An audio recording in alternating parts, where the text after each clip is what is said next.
reasonable pace. Felt like the front wheel was doing this a lot, not this with the suspension moving and compliant. When we look at the cable tie, we're nowhere near where we were. Please subscribe to help you and your motorcycle perform better.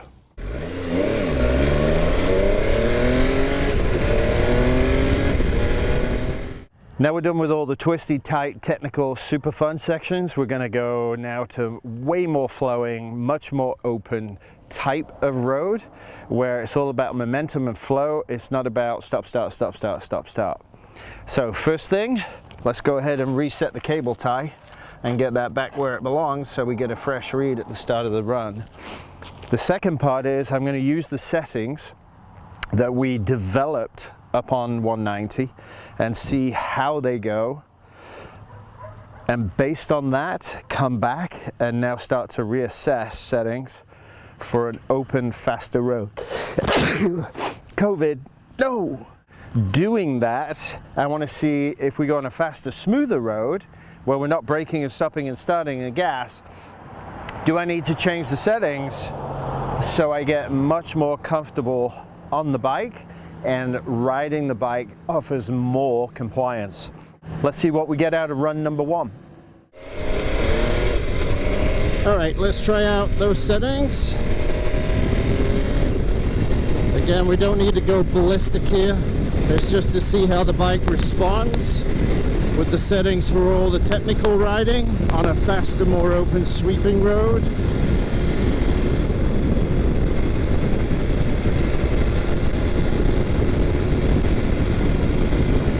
So far it's reasonably smooth, but the small imperfections, I can feel the wheel lift over them, not absorb them.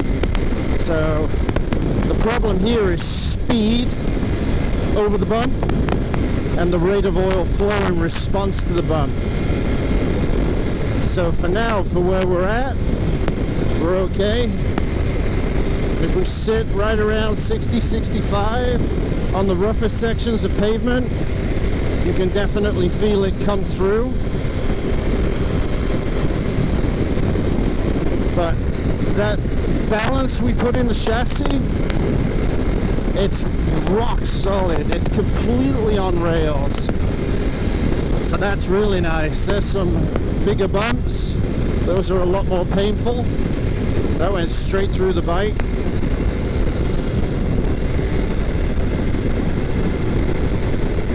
But just set the lean angle and it just sits right there, right on it. So that's awesome. Still relatively smooth, but it definitely needs a lot less compression, maybe a lot less spring. Probably increasing the flow, backing out compression front and rear will be very helpful indeed from what we've got. So we're about coming to the end of the test section. Rebound chassis balance does feel rock solid, so in this temperature we're in the mid 50s probably. We'll convert that to Celsius. Oh, that hurt. Yeah, definitely need to change the compression setting.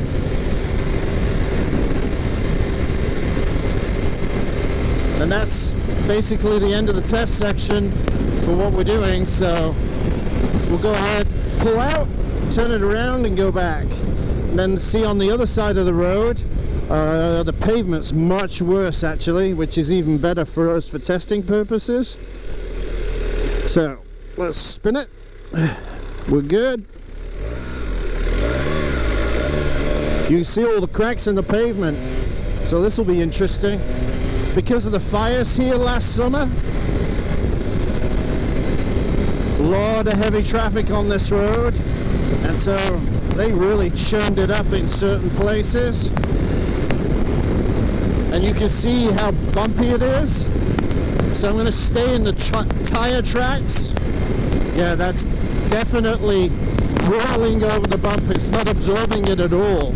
It's just picking the wheel up. I don't want to go, those are too big. That'll just completely unsettle the bike. But again, staying in the wheel tracks where it's rough, that confirms compression needs to be changed. when we get back to Dave, we'll go ahead and see also how much travel we're using, and based on that we'll make a decision on whether we need to change preload as well to give us that compliance. But as far as the front goes, this side of the road is definitely worse, and so I'm getting all the bumps through my back, and we'll fix that.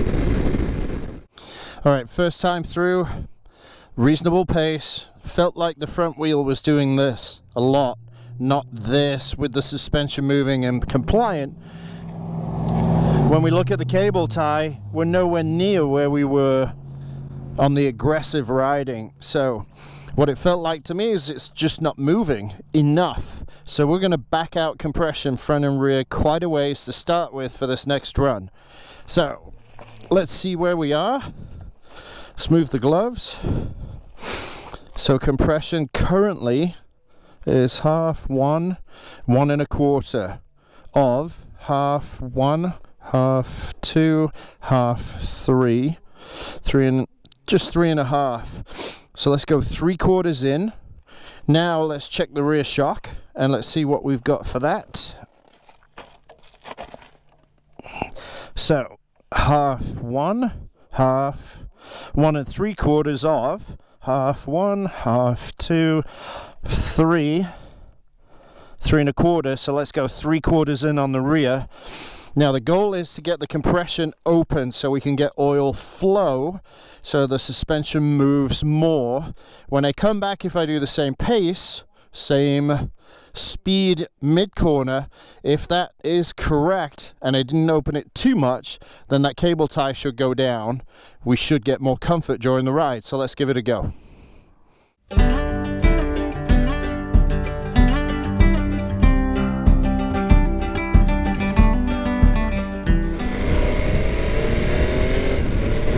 Alright, let's try now with compression being softer, quite a bit out from where we had it. Can already feel a lot more compliance in the bike. Those small ripples are basically gone.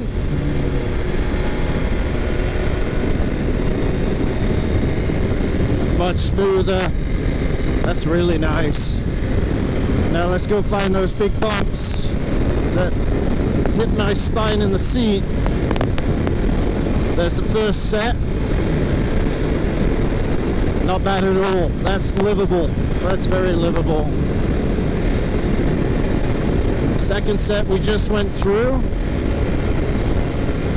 You can feel them, but it's more undulation than it is transference through to me and my spine. So that tells us that the valving's pretty stout, and getting that oil to flow, getting our compression adjusters three-quarters of a turn from all the way out is mandatory. And the other piece of that is then the actual viscosity of the oil and its ability to move, which is why I talk about so much choosing the right fork oil for what you need on your roads at your pace. What's in there is for everybody. If you put thinner oil in and you live on bumpy roads, then the suspension is going to be much more plush, work way faster, tire's going to go back to the ground quicker, you're going to sit still more of the time. So overall right now this is way smoother, way smoother. Very happy with this change. So we're coming up on our turnaround point. I'm not going to change this from where it's at because this is, again, like the chassis balance. It's very confidence inspiring, even over those harder bumps that knocked me out of the seat before. All gone now, so here's our turnaround point. We'll go ahead and spin her around and call it good. Huge difference, so that's great as well from a suspension point of view, because we've got a range of adjustment that really works in multiple situations, and that's awesome. All right, back we go.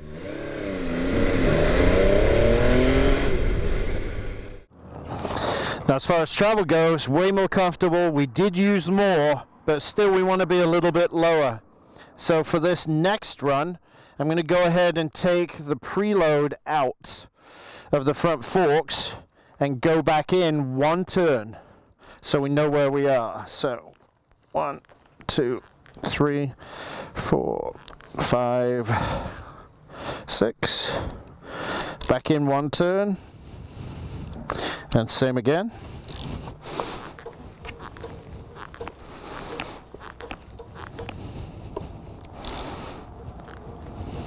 And then the other piece of the puzzle is, because we're going much faster, rebound was set for an average speed of, let's say, 30 to 50 miles an hour. If we're going quicker than that, then rebound itself is going to be too slow. So the fork's not going to get the tire back to the ground, nor is the shock. So if we do our push balance on the bike,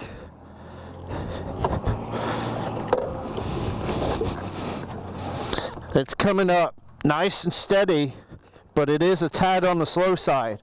So what we're going to do is open our rebound damping, one full turn on the fork and the shock to get that tire back to the ground quicker and see if that improves our ride quality.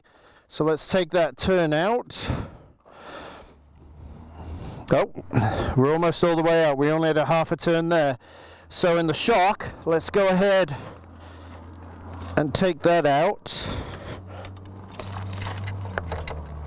So let's go half a turn and match it. Now let's look at the speed we've got for rebound. Is the chassis coming back a little faster? Yes, it is. All right, now let's go try this. See if, because of the faster speed and the tire getting back to the ground quicker, we get even more compliance. But I'm also, at the end of the test run, going to brake pretty hard, not to simulate an emergency situation, but to see how much travel I get, because we're softening the bike up, but we don't want to make it too soft, because if it is and we have to get into a braking situation, we don't want to bottom the front and lift the rear. So at the end of the test run will be the hard braking. Let's see what we got. Let's see how faster rebound, front fork having less preload is going to help in regards to, again, that more compliance, slightly bumpier road, getting that tire back on the ground as quickly as possible. So in the change, it could feel that the rear shock was faster than the front to me. You might see that visually in the video if you want to rewind it and see where we're at there.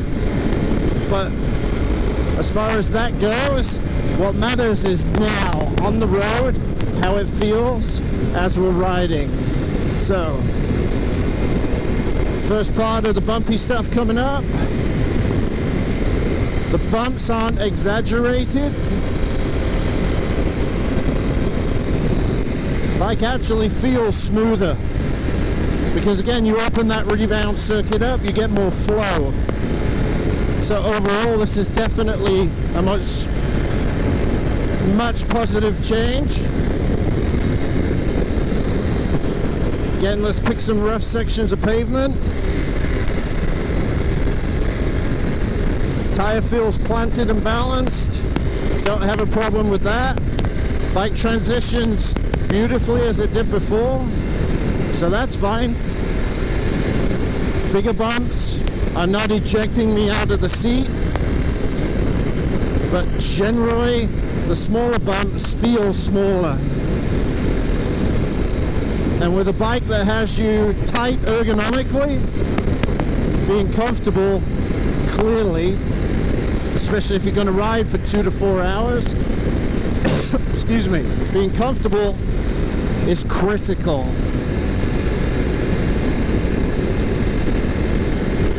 So far, much more positive change for where we're at.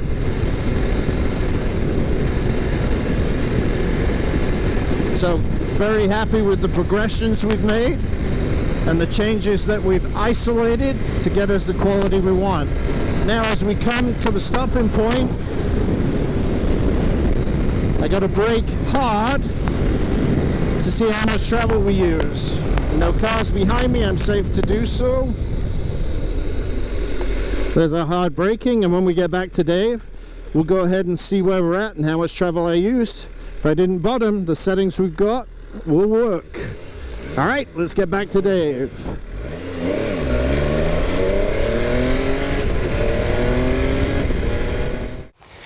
All right, way better with the rebound being sped up a little bit. I'd like the front to be a little faster. It still feels like it's partially lifting and then coming up. So there's a question there, especially this time of year, because it's cold, it's in the 50s. Is that fork oil too thick for the winter? Because we want to take more rebound out. So there's a consideration there of finding out what the weight is stock and changing it to something thinner, which may help, depends on your climate, but in the middle of summer when it's 110 degrees, that's probably going to be perfect after 1,000 to 2,000 miles. The other part is the hard braking. Definitely felt that dip and drop, so didn't cause the rear wheel to lift and come up, but obviously from 6 turns in to 1 turn in, that's too soft. So on a compromise, would you go halfway or would you go 30% of the way? So leveraging my experience, I'm going to go 1.25 turns in, 1.25 turns, 1.25 turns. I'm not going to change the compression because that bump compliance now is beautiful. The small bumps are even smaller, especially with that rebound change. We got more flow. So at this point, we're set. We've found settings now for fast open road. We've got the spring tension setting for braking under hardness. So we didn't bottom, but we got there fairly quick. So that's out of the way now. So overall, very, very different settings than what we had before because we're going quicker. And we're not stopping and starting and stopping and starting, so they're unique settings that we need for this type of road. Dave Moss can tune your suspension no matter where you are on the planet via his remote tuning service. Contact Dave on Facebook or by email, dave@davemosstuning.com.